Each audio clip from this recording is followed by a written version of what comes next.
Xin chào tất cả mọi người, chào mừng mọi người đã đến với kênh của mình Viva Rosay.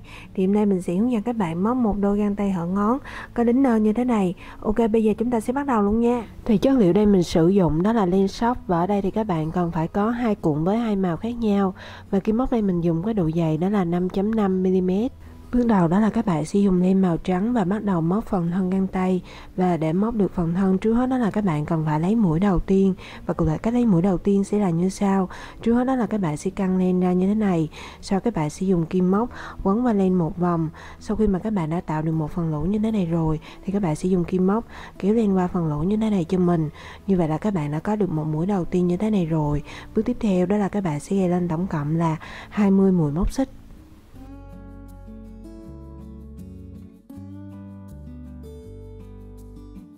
Sau khi mà các bạn đã gài lên đủ 20 mũi móc xích rồi, bước tiếp theo đó là các bạn sẽ bước vào và móc lên dòng thứ nhất.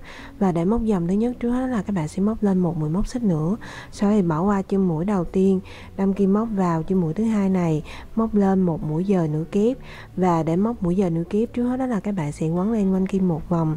Sau đó thì đâm kim móc vào chân mũi thứ hai, kéo len qua. Sau khi đã có 3 đầu len trên cùng kim móc như thế này rồi thì các bạn sẽ dùng kim móc kéo đầu len thứ ba qua 2 đầu len còn lại. Như vậy là các bạn đã có được một mũi dời nửa kép đầu tiên rồi. Tiếp tục đó là các bạn sẽ đâm kim móc vào chân mũi kế tiếp và móc lên một mũi dời nửa kép tiếp theo. Thì đến đây các bạn sẽ bắt đầu lặp lại các bước, đó là các bạn sẽ đâm kim móc vào mỗi một chân mũi và móc lên mỗi một mũi dời nửa kép. Và các bạn sẽ lặp lại các bước như vậy cho đến hết chân mũi cuối cùng. Thì mình sẽ tiếp tục hướng dẫn các bạn nha. Sau khi mà các bạn đã móc đến hết chân mũi cuối cùng rồi thì các bạn đã móc xong dòng thứ nhất và tổng số chân mũi dời các bạn đang có là 20. Tiếp tục đó là các bạn sẽ móc lên dòng thứ hai, và để móc dòng thứ hai, trước hết là các bạn sẽ móc lên một mũi móc xích, sau đó thì xoay ngược phần móc lại. Thì các bạn hãy nhìn là cấu tạo của mỗi chân mũi là gồm có 2 sợi len đan vào nhau và tạo thành chữ V như thế này. Một sợi len thì nằm ở phía bên dưới, còn một sợi len thì nằm ở phía bên trên. Thì ở đây các bạn sẽ đâm kim móc vào chân mũi đầu tiên của sợi len nằm ở phía bên dưới là nằm ở đây, sau đó thì kéo sợi qua và móc lên một mũi dời nửa kép. Tiếp tục đó là các bạn sẽ đâm kim móc vào chân mũi thứ hai của sợi len nằm ở phía bên dưới và móc lên một mũi dời nửa kép kế tiếp. Thì đến đây các bạn sẽ bắt đầu lặp lại các bước, đó là các bạn sẽ đâm kim móc vào mỗi một chân mũi của sợi len nằm ở phía bên dưới và móc lên mỗi một mũi dời nửa kép. Và các bạn sẽ lặp lại các bước như vậy cho đến hết chân mũi cuối cùng. Thì mình sẽ tiếp tục hướng dẫn các bạn nha. Thì sau khi mà các bạn đã móc đến hết chân mũi cuối cùng rồi thì các bạn đã móc xong dòng thứ hai. Tiếp tục đó là các bạn sẽ móc lên dòng thứ ba, và bắt đầu từ dòng thứ ba này trở đi thì các bạn sẽ lặp lại các bước tương tự giống như là dòng thứ hai mình đã hướng dẫn. Và tổng số chân mũi sau khi mà các bạn móc xong cho mỗi dòng sẽ luôn được giữ nguyên là 20 chân mũi, và các bạn sẽ lặp lại các bước như vậy cho đến hết dòng thứ 22. Thì mình sẽ tiếp tục hướng dẫn các bạn nha. Thì sau khi mà các bạn đã móc xong dòng thứ 22 rồi, bước tiếp theo đó là các bạn sẽ nối các chân mũi của dòng thứ 22 này với lại các chân mũi của dòng thứ nhất. Và để nối trước hết đó là các bạn sẽ gập đôi phần móc lại.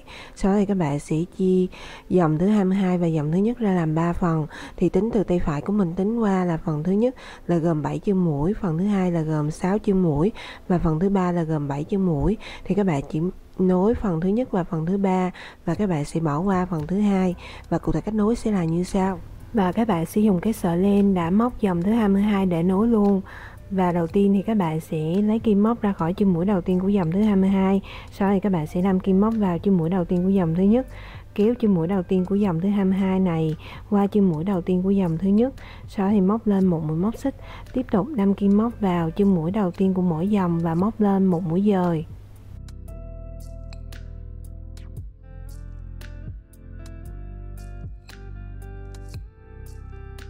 Thì đến đây các bạn sẽ bắt đầu làm lại các bước, đó là các bạn sẽ đâm kim móc vào mỗi một chân mũi của dòng thứ nhất và dòng thứ 22 và móc lên mỗi một mũi dời. Và các bạn sẽ lặp lại các bước như vậy cho đến hết chân mũi thứ 7. Thì mình sẽ tiếp tục hướng dẫn các bạn nha.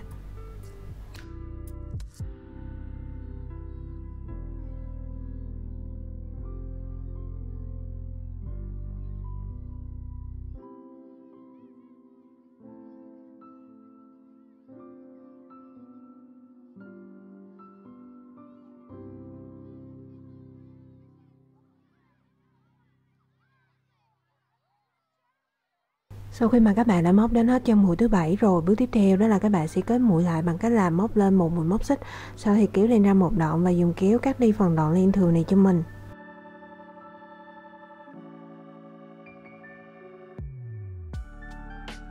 Tiếp theo đó là các bạn sẽ chuyển qua nối phần thứ 3 và các bạn sẽ bắt đầu nối từ chân mũi thứ 16 là nằm ở đây, bằng cách là các bạn sẽ đâm kim móc vào chân mũi thứ 16 của hai dòng, và sau đó thì các bạn sẽ dùng len và lấy mũi đầu tiên. Tiếp theo đó là các bạn sẽ kéo mũi đầu tiên mà các bạn vừa mới gầy qua hai chân mũi này cho mình.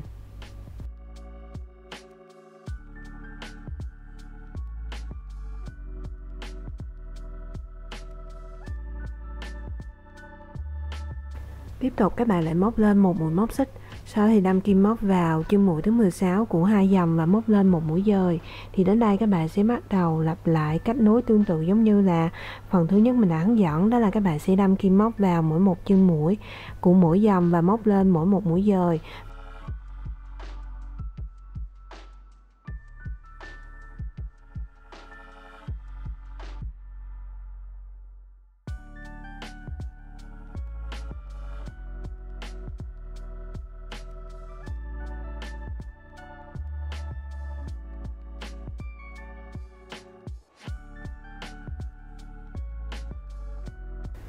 Bước tiếp theo đó là các bạn sẽ đổi sang len màu hồng để móc phần viền găng tay, và ở đây mỗi một dòng sẽ tương ứng với lại là một chân mũi. Thì trước hết đó là các bạn sẽ đâm kim móc vào chân mũi đầu tiên, cũng chính là dòng đầu tiên, sau đó thì dùng len màu hồng và lấy mũi đầu tiên. Tiếp theo đó là các bạn sẽ kéo mũi đầu tiên mà các bạn vừa mới gầy qua chân mũi đầu tiên này cho mình.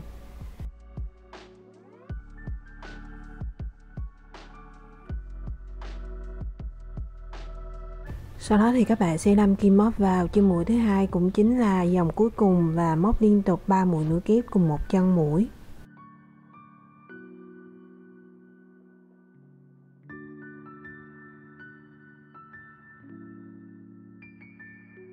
Tiếp theo đó là các bạn sẽ đâm kim móc vào chân mũi thứ ba, móc lên một mũi dời. Thì như vậy là các bạn đã có được phần hình quạt thứ nhất rồi. Và đến đây thì các bạn sẽ bắt đầu lặp lại các bước từ chân mũi thứ hai đến chân mũi thứ ba với các chân mũi còn lại, và các bạn sẽ lặp lại cho đến hết chân mũi cuối cùng thì mình sẽ tiếp tục hướng dẫn các bạn nha.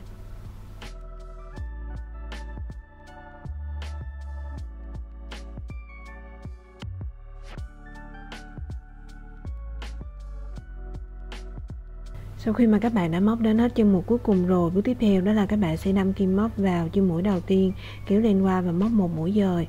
Sau đó thì các bạn sẽ kết mũi lại bằng cách là móc lên một mũi móc xích.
Như vậy là các bạn đã móc xong phần găng tay phải rồi. Với phần găng tay trái, cách móc cũng sẽ tương tự giống như là phần găng tay phải mình đã hướng dẫn, và nó chỉ khác một chỗ mà mặt các bạn gắn phần nơ sẽ ngược lại so với lại phần găng tay phải.